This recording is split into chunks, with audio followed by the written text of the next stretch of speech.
কিছুদিন আগে কিন্তু আমি একটি জারের মধ্যে পানিতে করে কিছু মানি প্ল্যান্টের চারা লাগিয়েছিলাম। এখন কিন্তু সেটার শিকড় গজিয়েছে এবং শিকড় গজানোর পরে আমি কিভাবে সুন্দর করে এটা মাটিতে টবের মধ্যে লাগিয়ে দিব সেটাই তোমাদের সাথে আজকে শেয়ার করব। হ্যালো এভরিওয়ান, আসসালামু আলাইকুম। This is me Mahmuda from Mahmuda's daily blog. প্রতিদিনের মতো চলে আসলাম আবারও আজকে একটা নতুন ভিডিও নিয়ে। আমি এই মগটার মধ্যেই মাটি দিয়ে তারপরে সেই মানি প্ল্যান্টের চারাটা আমি এখানে লাগিয়ে দিব। বেশ কিছুদিন আগে কিন্তু আমি তোমাদেরকে দেখিয়েছিলাম যে এভাবে করে একটি জারের মধ্যে পানি দিয়ে আমি কিভাবে মানি প্ল্যান্টের কিছু পাতা সেট করে রেখেছিলাম, আর দেখো কি সুন্দর করে শিকড় গজিয়েছে। এই চারাগুলোকে ভালো করে ক্লিন করে মরা পাতাগুলো ফেলে দিয়ে সুন্দর করে তারপর আমি এটা একটা টবের মধ্যে মাটিতে লাগিয়ে দিব।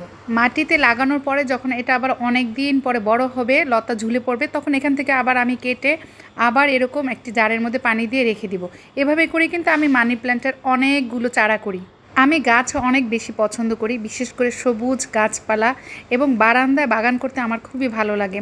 সকালে ঘুম থেকে জেগে ওঠার পর যখন বারান্দার দিকে একটু তাকাই, তখন নিজের কাছে অনেক ভালো লাগা একটা কাজ করে, চোখে প্রশান্তি চলে আসে আর মনটা শান্তিতে ভরে যায়। এখন আমি এই টবটার মধ্যে ভালো করে মাটি দিয়ে দিচ্ছি চারপাশ দিয়ে, যাতে গাছটা সুন্দরভাবে সেট হয়ে যায়। কেননা এক জায়গা থেকে আরেক জায়গায় গাছ নিয়ে আসলে কিন্তু এটা সেট হতে একটু সময় লাগে। এটা এতদিন পানিতে ছিল, এখন এটা যেহেতু মাটিতে রেখেছি তো ওইভাবে সেট হতে একটু সময় লাগবে। নিজের হাতে গাছের চারা করে সেই গাছটা লাগানোর পরে যখন গাছটা অনেক বড় হয় এবং সুন্দর হয়, তখন তো এমনিতে আসলে কিন্তু ভালো লাগে।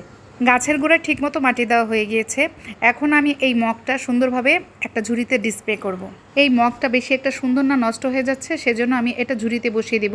আর আমি এই মগের মধ্যে করে কেন টপ করলাম, মাটি দিয়ে গাছ লাগালাম, এই মগগুলো না আমার বাসায় অনেক ছিল, যেহেতু সুপার মার্কেট থেকে অনেক শপিং করার পর অনেক সময় পাওয়া যায় না, তো এগুলো অনেক ছিল, তাই এগুলোর মধ্যে আমি লাগিয়ে রাখি। তবে এগুলো এখন একটু নষ্ট হয়ে গিয়েছে, আর অনেক দিন ধরেই আমি বাইরে যাব করে এই টব কিনতে যাওয়া হচ্ছিল না।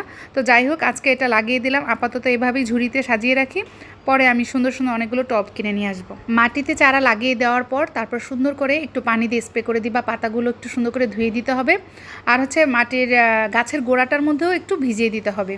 পানি থেকে তুলে মাটিতে লাগিয়ে দিলে গাছের চারাগুলো খুব দ্রুত বড় হয়ে যায়। সেজন্য আমি কিছুদিন পর পর পানিতে চারা করে তারপর এটা মাটিতে লাগিয়ে দিই।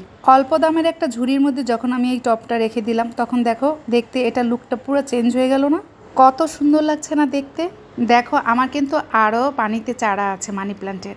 আমি এগুলো আস্তে আস্তে করে মাটিতে দিয়ে দিই আর একটু বড় হলে।